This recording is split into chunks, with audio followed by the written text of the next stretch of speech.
Welcome to the World of Tennis, presented by BNP Paribas. The scoop from inside and outside the lines. You'll be center court for some of the most insightful and entertaining stories from around the globe through the wit and wisdom of our host, Justin Gimelstob. World of Tennis will take you inside the training room with Dr. Vijay Vad, a physician for many ATP players and one of America's most respected doctors. You'll get the best read on the tours with Tennis Magazine in our weekly roundtable.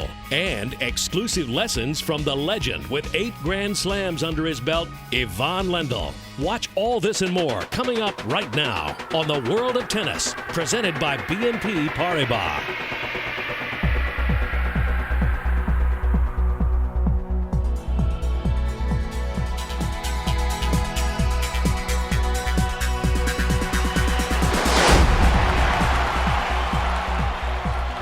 Welcome to the World of Tennis, presented by BNP Paribas, where today we have a special opportunity. We're going to get to sit down with Ilana Kloss. At just 20 years of age, Ilana Kloss was the #1 ranked doubles player in the world. Today, she's gone on to become the CEO and commissioner of World Team Tennis. We're also going to go back to Madison Square Garden, the site of one of the epic evenings in tennis history, Venus versus Serena Williams. Also, Billie Jean King getting honored by President Clinton. But first, let's take an inside look at one of tennis's great champions, Pete Sampras. This segment brought to you by Wilson, #1 in tennis. Pete Sampras defined tennis in the 90s. There was no player more dominant or more graceful. He set a standard that no one ever thought would be surpassed. 14 Grand Slam titles, 7 Wimbledons, 5 US Opens, and 6 consecutive years at #1. We had the rare opportunity to sit down with the tennis legend and get his insights on the game and what it takes to be a champion. Pete Sampras, in his own words. You know, you need the whole package. You need to have the game, you need the heart, and you need the mind. Being there, being calm, having the right technique, having muscle memory, you know, and having a short memory, all that stuff's combined into winning Grand Slams. Hardest thing in sports is to stay on top. It's hard to get there. It's harder to stay there. You just feel like you got a bullseye on your chest. You feel like, you know, who's playing well, you're just constantly looking over your shoulder. Young players now model their game around Sampras. For Sampras to become a legend, he learned from other legends. You know, I was always a Laver fan just because of his demeanor, the way he carried himself. He was a classy guy. He won on all surfaces and just a stud. And I saw him play when I was on tape when I was like 14, 15. I love the fact that he was so graceful. You know, it just made it look really easy. So he stuck with me, and then obviously growing up, more relevant times was Lendl and McEnroe and Connors. You know, I was a bit more like Ivan in the way of, you know, I didn't say or do too much. I was pretty positive out there and didn't complain much. But I dealt with a few media types that wanted me to do more, say more. And listen, I was not going to sell out to make more money. I didn't need a PR guy. We are in a day and age where it is about that a little bit in the last 20 years, but I certainly wasn't going to sell myself out. Image was something that didn't think about. I just was going to play my tennis. Was it going to change? Well, I think at my best, I felt unbeatable, as does Roger, as does Laver, as does Ivan. I think each player in each decade has their unbeatable guy. And I just felt, in my time, I just felt unbeatable. For a champion and a competitor, the hardest thing to do is walk away. For Sampras, who set the standard on and off the court, he left the game the way he played it, on his own terms. If I was going to play tennis, I was going to be the best player in the world. And after 6 years, and I broke the record, I had enough. You know, it's sort of consuming sport where tennis is one of those sports where you can't hide. It's on you. And I was consumed with tennis. You need to eat, live, and breathe it. And I was willing to do that and sacrifice some other things in my life to be the best player in the world. Because you can't, I mean, tennis is one of those sports where you're playing 11 months of the year. You don't have much time off. It's up to you out there. And it's just, you become sort of this Howard Hughes sort of character. And it was just the way I sort of lived my life. And I look back at it now and it was worth it.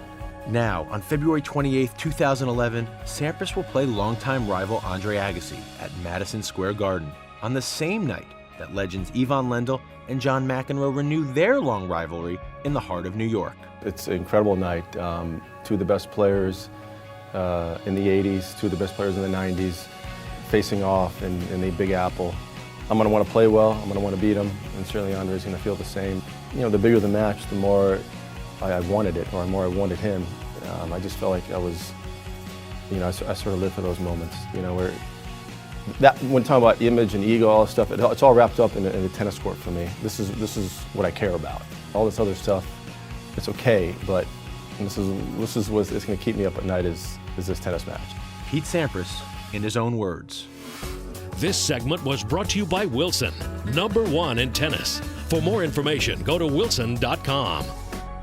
Well, early on in Ivan Lendl's illustrious career, he had a defining moment. 1984 French Open final. Down 2-0 against John McEnroe, he turns the tide of the match, wins in 5 sets, and goes on to win his first of 8 Grand Slam championships. Now, everyone always talks about Lendl's huge serve, his powerful ground strokes, and his staggering endurance.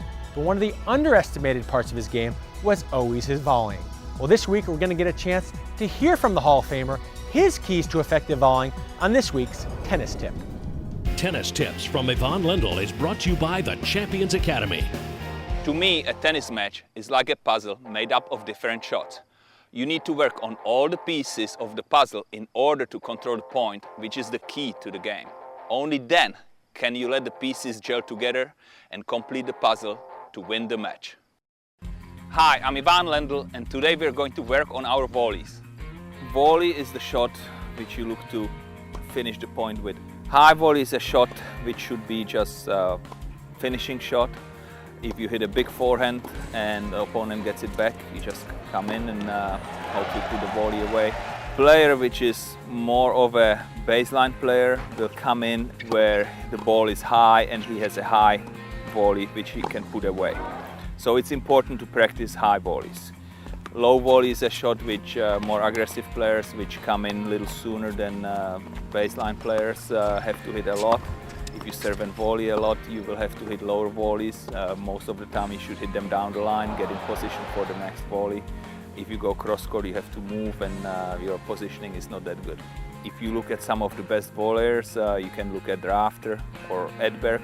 They're always very low with their body and bent in the knees, and they can scrape the low volley and still stay in the point and then take advantage of a weaker shot possibly coming to them. Tennis Tips from Ivan Lendl is brought to you by the Champions Academy, where greatness happens. For more information, visit champacademy.com.